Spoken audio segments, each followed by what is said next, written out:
កម្ពុជាមានសង្ឃឹមហើយពីបារាំងតទៅស្ដាប់សារទាំងអស់គ្នាបារាំងបង្ហាញឯកសារពាក់ព័ន្ធព្រំដែនកម្ពុជាថៃព័ត៌មានចុងក្រោយបង្ហាញថាប្រទេសបារាំងត្រៀមផ្ដល់ឯកសារនិងផែនទីផ្លូវការសម្រាប់ការពិភាក្សានិងដោះស្រាយបញ្ហាព្រំដែនរវាងកម្ពុជាថៃនៅតុលាការយុត្តិធម៌អន្តរជាតិ ICJ តាមការបញ្ជាក់ករណីចំនួនព្រំដែនបានបង្ហាញអំពីការវាស់វែងនិងការគូផែនទីដោយឯកតោភាគីដោយថៃដែលបារាំងត្រូវការត្រួតពិនិត្យឡើងវិញតាមច្បាប់អន្តរជាតិប្រសិនបើមានការសម្រេចជាក់លាក់នេះអាចជាឱកាសសំខាន់ក្នុងការកំណត់ព្រំដែនឲ្យច្បាស់ដើម្បីបញ្ចប់បញ្ហាដែលរ៉ាំរ៉ៃនិងការពារអនាគតកូនចៅជំនាន់ក្រោយអ្នកគិតយ៉ាងណាតើការដោះស្រាយតាម ICJ ជាជម្រើសល្អបំផុតឬទេនេះគឺជាព័ត៌មានដ៏គួរឲ្យចាប់អារម្មណ៍និងជាប្រធានបទដ៏ក្តៅគគុកសម្រាប់ប្រជាជាតិទាំងពីរការចូលរួមពីសំណាក់ប្រទេសបារាំងក្នុងនាមជាអតីតអាណាព្យាបាលដែលមានឯកសារយោងប្រវត្តិសាស្ត្រនិងផែនទីច្បាស់លាស់គឺជាកត្តាណាស់ក្នុងរឿងនេះដើម្បីឆ្លើយតបនឹងសំណួររបស់អ្នកថាតើការដោះស្រាយតាមរយៈតុលាការយុត្តិធម៌អន្តរជាតិ ICJ ជាជម្រើសល្អបំផុតឬទេយើងអាចពិនិត្យមើលទស្សនវិជ្ជាសំខាន់មួយចំនួនដូចខាងក្រោមមួយភាពស្របច្បាប់និងការទទួលស្គាល់ជាអន្តរជាតិការប្រើប្រាស់ប្រព័ន្ធតុលាការអន្តរជាតិផ្ដល់នូវតម្លាភាពនិងយុត្តិធម៌ដែលពិភពលោកទទួលស្គាល់ឯកសារដែលបារាំងផ្ដល់ឲ្យជាពិសេសផែនទីខ្នាត1 ឬ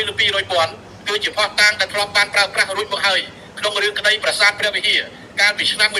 1962ដែលជាមូលដ្ឋានគ្រឹះមិនអាចប្រកែកបាន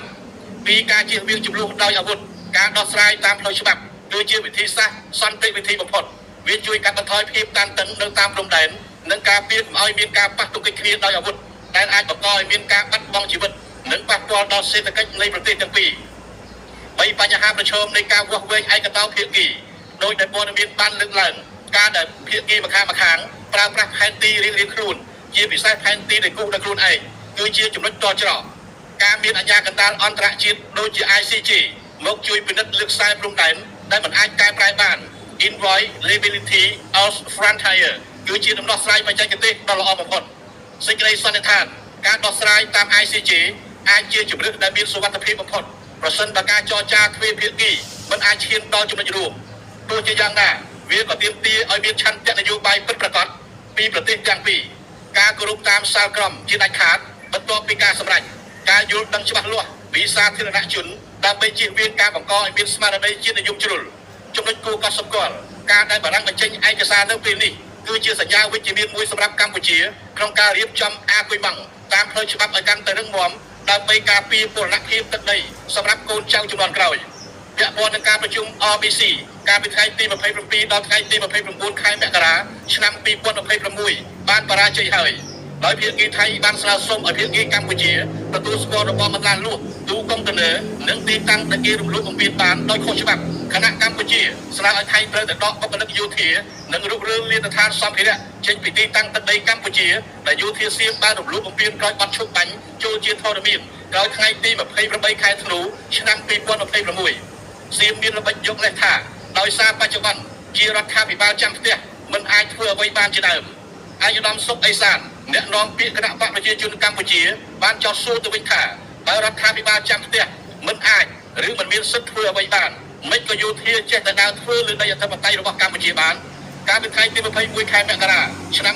2026ថ្មីនេះយោធាសៀមធ្លាប់បាននិយាយតាមបណ្ដាញព័ត៌មានរបស់ប្រទេសសៀមថាខ្លួនពិតជាបានចូលដីកម្ពុជាចំនួន500ម៉ែត្រនៅតំបន់ថ្មដាខេត្តពោធិ៍សាត់ពិតមែនហើយថាខ្លួននឹងដកថយចេញវិញបើកម្ពុជាទទួលស្គាល់ផែនទីខ្នាត1 ឬ 50,000 របស់ខ្លួន